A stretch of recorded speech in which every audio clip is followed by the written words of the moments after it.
Hey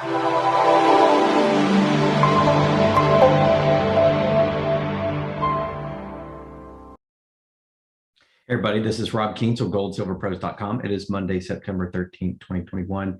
And I wanted to do for you today the criticality of the silver resources that we have this year and how we're going to be in shortage. I'm going to talk to you a little bit about barite, how it's a critical mineral and how that can be often found along with silver. And then I'm going to be doing a mining stock review of a promising new stock that I don't think a lot of people are aware of that have 100 million ounces of historical resource, which would put it above most of the silver exploration mining companies that you see. And we're going to get right into that. So let's go ahead and get started with a slide from a presentation I did on Gemini Capital's small cap kickoff 2021, which back on September 5th. During my presentation, I talked about physical silver supply and demand across the world. You can see here from information from Metals Focus and Bloomberg that we're going to have a supply of less than 1 billion ounces of silver produced this year through the mines, but we're going to have demand of over 1 billion ounces, according to the information from Metals Focus and Bloomberg, meaning we are officially in 2021 a supply deficit of our silver. So we're going to need to get the silver from somewhere. A lot of people, if you guys are wanting to buy silver from a retail perspective, there is an actual shortage this year. So that's going to require a couple of things. To address the shortage, it's going to require some of these stocks that are in the warehouses of COMEX and other places and wealthy hands to come out to meet the supply deficit, and it's going to cause a rise in silver price. But we expect, given the advances of technology and the amount of silver required for our technological economy, that this deficit is going to continue to increase year over year. And the only way in the long term, we're talking the 3 to 5 year time frame, to replenish those supplies of silver is to mine it out of the ground. This is why we look at mining stocks, because even if you're a retail investor, you want to pay attention to this. If we don't have miners getting this out of the ground, we don't have available supply. If we don't have available supply, you may not be able to buy it. The price may shoot up quite a bit for you to pry it from existing holders' hands of gold specifically, and of silver, it's going to be harder because most silver produced is used industrially in very small amounts, and then it gets put into dumps and waste fields or kept in the products it's being used in. It's very hard to get that silver back and scrap. There's only a certain percentage of silver that is scrapped every year and recycled every year. The majority of it is not. So when you're in a situation where we have physical silver supply and demand issues like we do, and we expect this to continue the next few years, the miners become really important. And it's very important that we also consider investing in those, not only from a speculative point of view and making money, but also in providing money for these miners to get it out of the ground, or else we're not going to have it. And that goes for both silver and gold. So I'm going to be talking to you today about Apollo Silver. This is a newly named company in which in just a few short months, they grabbed a couple of deposits from Pan American Silver. And those of you who are familiar with Pan American Silver know it's one of the largest silver producers in the world. They grabbed a couple of projects and formed Apollo Silver Company. Here is the press release on July 9th. It used to be Apollo Gold and Silver. They changed their name to Apollo Silver. They acquired all the issued and outstanding shares of Stronghold Silver Corp and then changed the name to Apollo Silver. But the highlights that you really want to pay attention to is it's a US-based pure silver opportunity with 3 advanced assets in mining-friendly regions of Southeast California and Arizona. So a couple of things there to unpack. Pure silver. It's got silver and a little bit of barite that comes with it, but it's overwhelmingly silver, not a lot of other metals. 3 advanced assets in mining-friendly regions of California and Arizona. So it's US-based, so it's strategic to the United States, providing us the silver that we need, and also in California, Arizona, which are known good mining districts. They have over 100 million ounces of silver in one of the 3 historic resources, and they have quite a bit of silver in another one. We'll get to that in a minute. And as announced on July 7, 2021, they closed $52.9 million. So they have the money to do their exploration, further exploration, and to release their 43-101 technical report, which we'll get to here in a few moments when we get to their presentation. It says here, the Apollo Silver assets represent some of the largest undeveloped advanced silver projects in the US. The assets are silver barite systems with 10 to 12% barite, a mineral deemed critical to the US economy and sourced primarily through importation, with China being the major supplier. Now I'm going to get into talking about barite here for a minute until I get into the actual silver projects, because it is so critical. I'm going to talk to you about how barite is used. It's used mostly in mud, used in oil drilling. So if you want to drill and use oil, you have to have barite. Most of it's used in the weighting agent in drilling muds. That's what 99% of barite consumed in the US is used for. These high density muds are pumped down the drill system, exit through the cutting bit, return to the surface between the drill stem and the wall. The flow of fluid does two things. It cools the drill bit, and the high density barite mud suspends the rock cuttings produced by the drill and carries them up to the surface. So without barite, you can't drill for oil. Oil is critical to the US economy, and therefore barite is also critical to the US economy. The barite production, as you can see in this chart here, China leads the way with 3,000 metric tons, or 3 million metric tons. Then India, Iran, Kazakhstan, all the way down here. The United States, only 700. So the United States needs a lot of barite, but doesn't produce a majority of barite. And if we want independence, ultimately, from an energy perspective, from China and any other country, especially the BRIC nations, you have to have barite in order to do that, to get the oil out of the ground. So sourcing the local barite in the United States is very critical. And according to the Federal Register, the Trump administration in 2020 issued this document called Addressing the Threat to the Domestic Supply Chain from Reliance on Critical Minerals from Foreign Adversaries and Supporting Domestic Mining and Processing Industries. And guess what is one of the critical elements? It is barite. So we're going to show you right here. The United States also disproportionately depends on foreign sources for barite. The United States imports over 75% of the barite it consumes, and over 50% of the barite imports from China. Barite is of critical importance to the hydraulic fracturing or fracking industry, which is vital to the energy independence of the United States. So in other words, in order to be energy independent, you need barite. So we're talking about silver, barite in Apollo, and we're going to go to the presentation. A new dawn for silver in America is termed their presentation. But what's really interesting is they got Waterloo from Pan American 2013, and it has inferred 102 million ounces per the previous reporting that was done at Pan American. They got Langtree from Moran et al. That has these ounces, 18 million and 42 indicated in inferred ounces. 86.6 grams per ton at Pan American, and 1.408 OPT under 12,700,000 tons, and then 1.4 OPT under 30,400,000 tons. So what does all that mean? We're going to scroll down here. We'll get into capital structure and stuff like that in a moment. I actually want to get to the snapshot number. So they have the Calico, which is where Langtree and Waterloo are at, and then they have the Silver District. We'll get to that in a moment. Silver District's a little bit earlier exploration. The Calico has these 103 million and 19 million, so about 122 million ounces of inferred and indicated silver across those deposits, according to research, and the research sources are down here. One is from Pan American, the other is to Moran, an internal report of the Langtree Silver Project, San Bernardino County. So these are two papers where they did historical exploration. Now, what Apollo's got to do now is they've got to do some drilling and some other work to get it up to 43101 standards, because a lot of this research was done before the 43101 standard came about. So to get to that level of technical efficiency, they're going to do some more drilling and things. And that's what the $52 million was that I talked to you before. California is ranked 4th in the US for mineral production in 2020. So it's one of the top mining states. And in 2020 contributed $13.6 billion in GDP. And that's why it's so important that these projects are there. It's an established mining district, one of the biggest in the US, and a multi-billion-dollar industry in the United States and in California. So there are about 13,000 acres under control at Langtree and Waterloo here. And it's close to Los Angeles and Las Vegas. And these properties are close to some existing mines, which we'll show you later on. Here are the different drill holes or exploration points of both Waterloo and Langtree. So it's a district scale endowment of silver. There's potential for gold enrichment, but it's not fully defined. I think it's going to be silver and barite as well, barite being a critical mineral. They do have vested mining rights there, and so they think that it's going to be easier to facilitate permitting. And there's some land here that's held fee simple. And fee simple basically means there's not going to be a lot of things blocking them being able to utilize this land. And you can research further into that to get more details on that. Let's go up and talk about who is running this company. So we go up into the management. We'll get into share structure in a minute. Andrew Bowring, who's a chair, is a venture capitalist with 30 years operational experience, executive positions on Amex companies, founded Prime Mining, American Lithium, and others. We'll get to that in a minute. Tom Paragudoff is Peregrine Diamonds Director, Pretium Resources, Mountain Province. Simon Clark, 25 years capital market experience. So a lot of these guys have a lot of experience in the field with a lot of companies. You can see the companies they're associated with: American Lithium, Mountain Province, Pretium, Karis Gold, Prime Mining, so on and so forth. And there's some additional information I'll tell you about the management team here in a moment.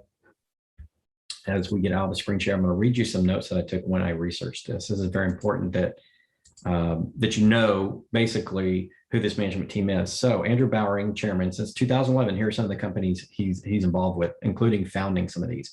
CapEx Iron Ore Corp, which is a TSX Venture 50 company. Millennium Lithium Corp, which is a TSX Venture 50 company and acquired by Ganfeng Lithium.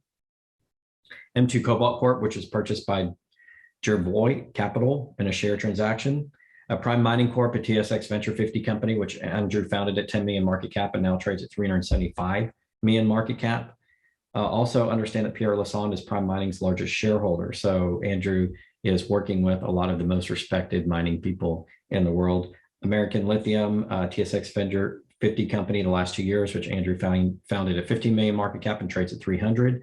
So Andrew himself is serially successful in all of these different companies which he founded or got involved with and drove the value up. And we think he's going to do the same thing at Apollo. And it's so important to understand the management of the company when you're getting into one of these to know if they're actually going to be able to take this project and make it successful. When they are successful over and over again, or serially successful, as Rick Rule says, then you have more confidence they're going to be able to take this project and develop it like they have many of the others.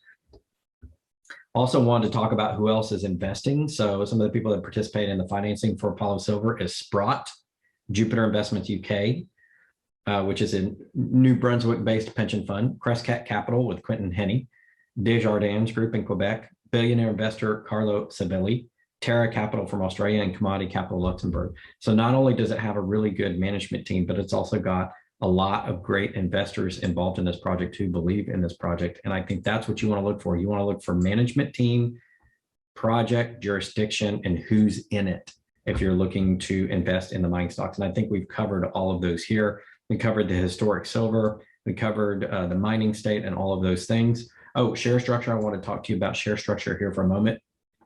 The share structure of the company is really interesting. Retail is only 28%. Institutions is pretty heavy at 28%. Management 18%, so they've invested their own money. High net worth, strategic investors, people that get into these private placements and put a lot of money in, 27%. So this is a really good share structure for a company. It means there's big institutions, high net worth individuals, and management are bought into it, and the retail float's only 28%. So you're trading, if you get in as a retail investor, 72% of the shares are owned by the big guys. You only have access to 20%. That's actually good because it means these big guys have put their money where their mouth is and they really believe in it. So 225 million shares fully diluted. Like I said, they had 52 million capital raise.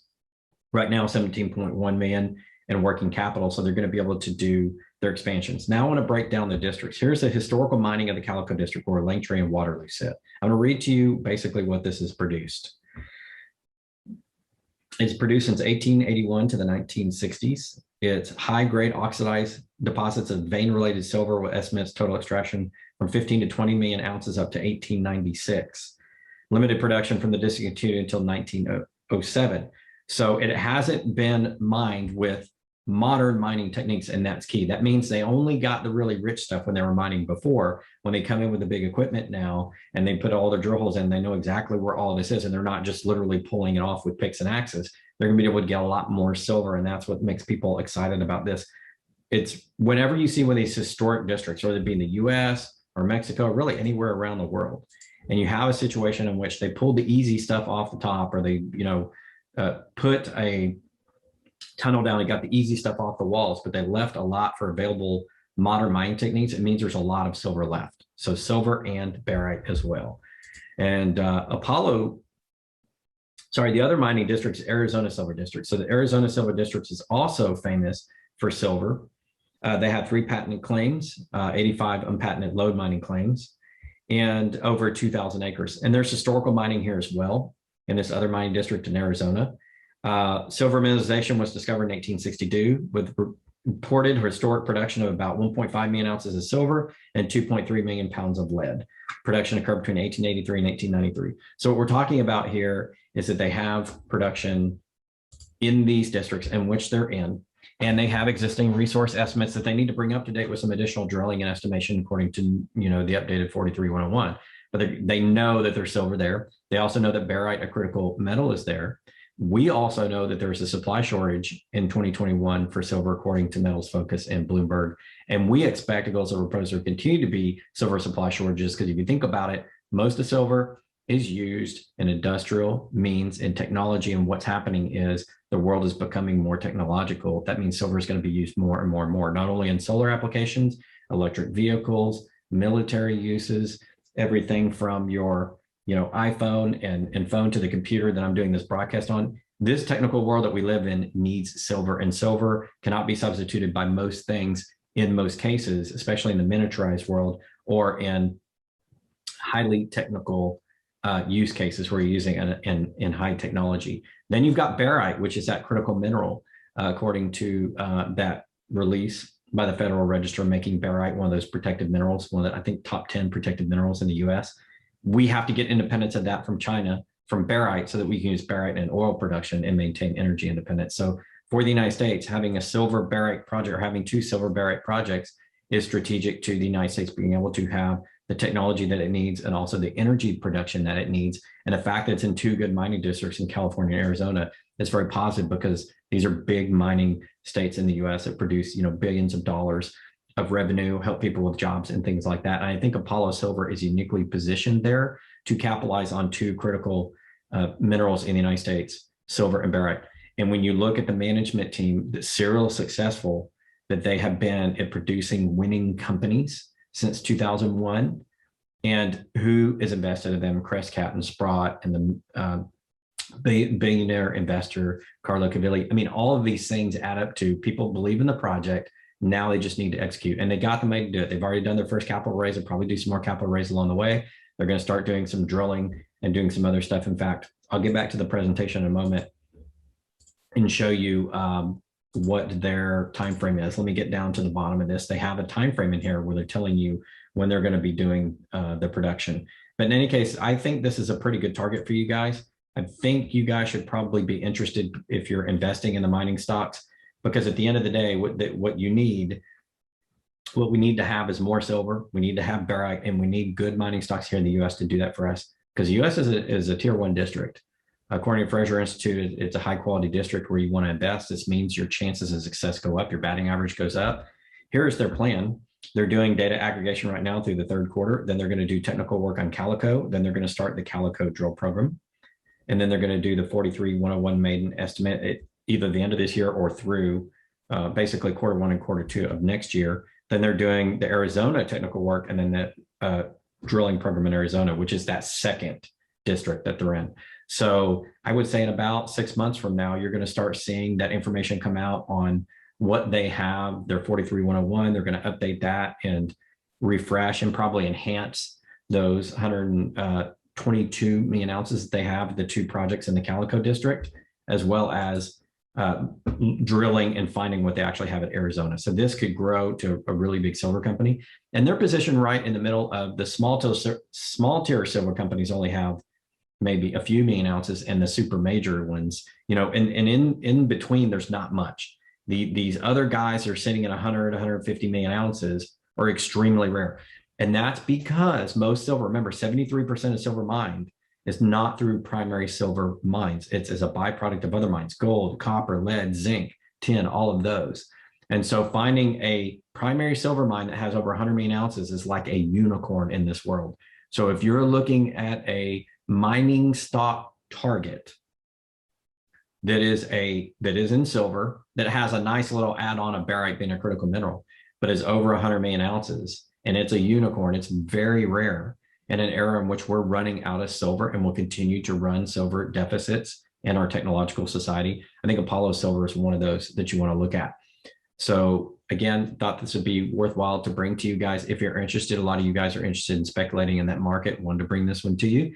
I continue to bring what I think are good targets. Now, as far as the mining stocks go, they're relatively undervalued to the metals, gold and silver. We think that's going to reverse. Exactly when, we don't know, but this is the time you want to buy in. Remember the charts I gave you the past few weeks and at the conference where I talked about the mining stocks being undervalued and have not recovered per the silver prices, and I graphed that out over basically a 12-year time frame. So the mining stocks are going to catch up. When they do, and they're going to punch through and go faster than the metals, the gold and the silver. And we think gold and silver are very bullish as well. So now's the time to find your mining stock targets if that's what you're looking for. If you want mining stocks in your portfolio, now's the time to do it. I think Palo Silver is going to be one of those that really separates itself. It's different from a lot of silver projects that we look at from a lot of factors. And so we're very positive about this one. This is going to do it for the video today, guys. Thank you so much. This is Rob Keens with Gold Silver Pros.